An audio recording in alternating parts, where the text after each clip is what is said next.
ഹരേ കൃഷ്ണ. എല്ലാവർക്കും മാധവത്തിലേക്ക് സ്വാഗതം.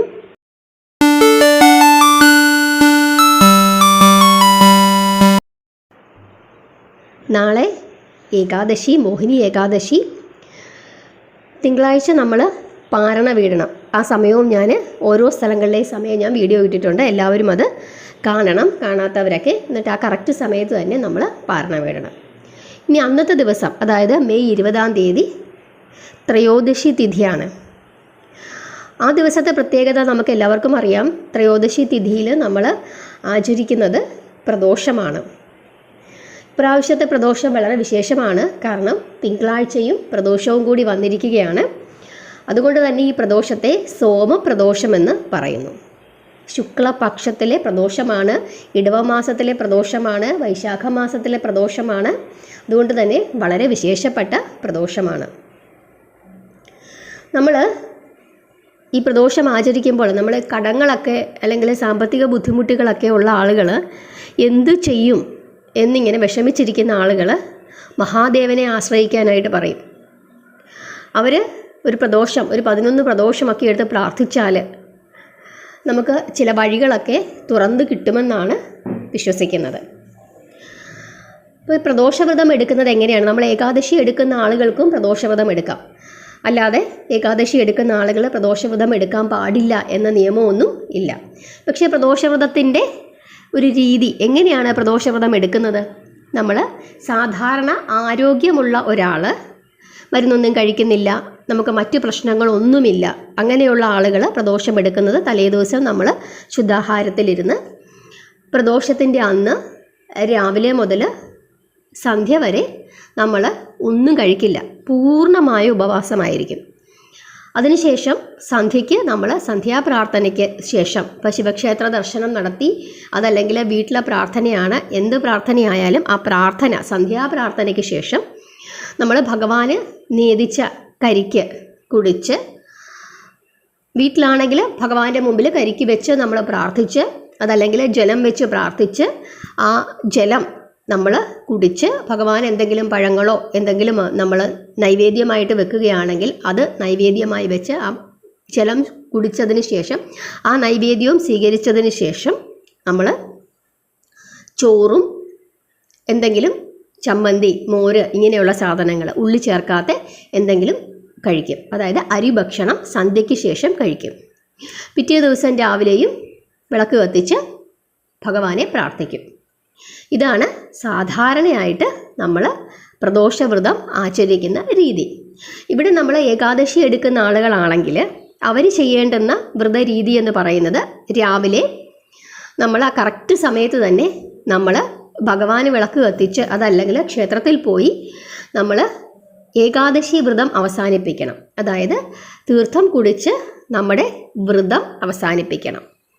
ആ വ്രതം അവസാനിപ്പിച്ചതിന് ശേഷം പിന്നെ നമ്മൾ വീണ്ടും നമ്മൾ ശുദ്ധാഹാരത്തിലിരിക്കുക. ഒന്നുകിൽ നിങ്ങൾ ഒന്നും കഴിക്കാതെ സന്ധ്യ വരെ ഇരിക്കുക.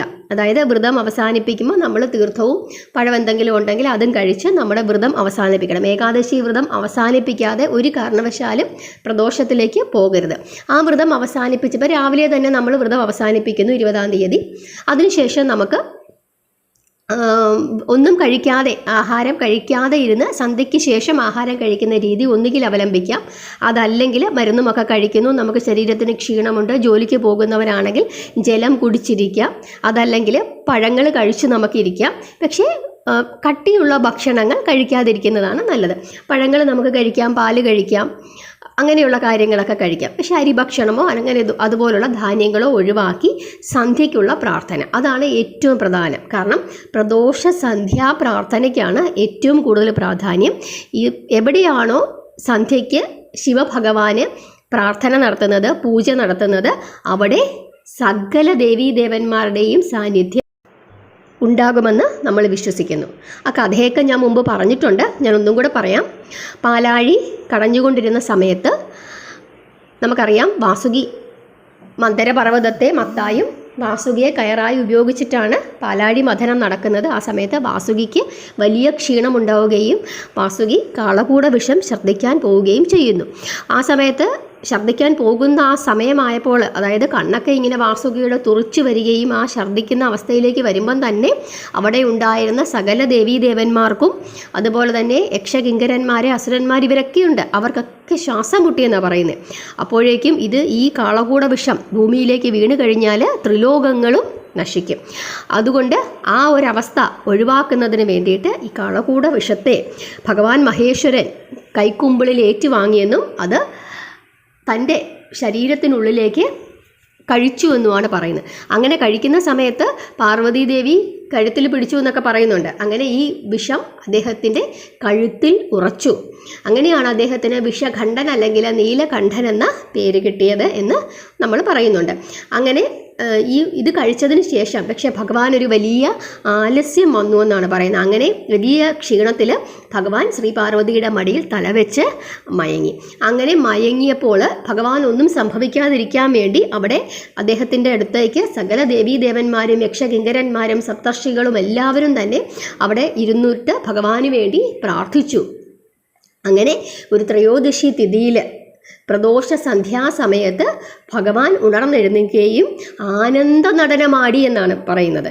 നന്ദി ഭഗവാന്റെ കൊമ്പുകൾക്കിടയിലൂടെ ആനന്ദ നടനമാടി എന്ന് പറയുന്നു. അപ്പോൾ ആ സമയത്ത് പാർവതീദേവിക്ക് വളരെ സന്തോഷമുണ്ടായി, സകല ദേവീദേവന്മാർക്കും സന്തോഷമുണ്ടായി. അവരെല്ലാവരും മഹാദേവനെ സ്തുതിച്ചു. മഹാദേവന് വലിയ സന്തോഷമാണ്. അവിടെ സന്നിഹിതരായിരുന്ന എല്ലാവരും വലിയ സന്തോഷത്തിലാണ്. അതുകൊണ്ടാണ് പറയുന്നത് പ്രദോഷ സമയത്തെ പൂജ അല്ലെങ്കിൽ പ്രദോഷകാലത്തിൽ നമ്മൾ ഭഗവാനെ വിളിച്ച് പ്രാർത്ഥിക്കേണ്ടത് ത്രിസന്ധ്യാസമയത്താണ്. ഇതാണ് പൂജാമുഹൂർത്തം. ഞാനിവിടെ എഴുതി കാണിക്കുന്നുണ്ട്. 6:35 മുതൽ 8:52 വരെയുള്ള സമയം. ആ സമയത്ത് നമ്മൾ ഓം നമ ശിവായ എന്ന പഞ്ചാക്ഷരി മന്ത്രം, ഉമാമഹേശ്വര സ്തോത്രം, ശിവസഹസ്രനാമം ഇതെല്ലാം ജപിക്കുന്നത് വളരെ വളരെ ഫലത്തെ പ്രദാനം ചെയ്യും. ആ സമയത്ത് നമ്മൾ പ്രാർത്ഥിച്ചാൽ എന്ത് പ്രാർത്ഥിച്ചാലും കേൾക്കുമെന്നാണ് നമ്മൾ വിശ്വസിക്കുന്നത്. എന്നുവെച്ചാൽ ചീത്ത കാര്യങ്ങളല്ല. അതുകൂടാതെ തന്നെ ആ സമയത്ത് എല്ലാ ദേവീദേവന്മാരും അവിടെ സന്നിഹിതരാണ്. പ്രത്യേകിച്ച് വലിയ ശിവക്ഷേത്രങ്ങളൊക്കെ, മഹാക്ഷേത്രങ്ങളിലൊക്കെ പ്രദോഷ പൂജയുണ്ട്. അപ്പോൾ ആ പൂജാ സമയത്ത് എല്ലാവരും അവിടെ സന്നിഹിതരാണ്. എല്ലാ ദേവീദേവന്മാരും അവിടെ സന്നിഹിതരാണ്. എല്ലാവരുടെയും അനുഗ്രഹം നമുക്കുണ്ടാകുമെന്ന് പറയുന്നുണ്ട്. അപ്പം വ്രതമായി എടുക്കാൻ സാധിക്കാത്തവർ പോലും തിങ്കളാഴ്ച ദിവസം സന്ധ്യയ്ക്ക് സന്ധ്യാപ്രാർത്ഥനയുടെ കൂടെ എന്തു ചെയ്യുക?